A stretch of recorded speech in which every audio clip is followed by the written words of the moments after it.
God wil hê ons moet medewerkers van hom wees. Hy het ons geskape en gevorm, hy het ons uitverkies en die vermoë gegee om sy stem te hoor, om bewus te wees van hom, om deur die Heilige Gees gelei te word sodat sy woord vir ons geopenbaar word.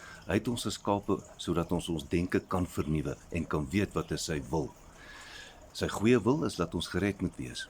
Sy welgevallige wil is dat ons gereinig word deur sy woord en geheilig word deur sy Heilige Gees. En sy volmaakte wil is dat ons sy volheid kan ervaar elke dag, sy heerlikheid. Dat die heerlikheid van God is sy teenwoordigheid. So daarvan kan ons getuig dat ons bewus is dat hy altyd met ons is en by ons is. God wil hê ons moet medewerkers wees. Met ander woorde, kom ons tree in vir mekaar. Kom ons bid vir mekaar, want jy kan 'n verskil maak in die geesteswêreld deur vir ander mense te bid vir redding, vir genesing, vir verlossing, beskerming. Dit is graag wat God se Heilige Gees in ons wil bewerk, om mekaar op te bou, mekaar te bemoedig, mekaar te versterk en mekaar te vertroos. Wat is die goeie nuus?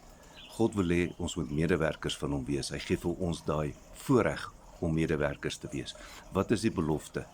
Ek is tot alles in staat deur Christus wat my krag gee. En julle sal krag ontvang wanneer die Heilige Gees oor julle kom en julle sal my getuies wees. En dit is wat die Here wil hê. Hy wil saam met ons werk, saam sy koninkryk uitbrei en hy het vir ons die voorreg gegee om dit te kan doen.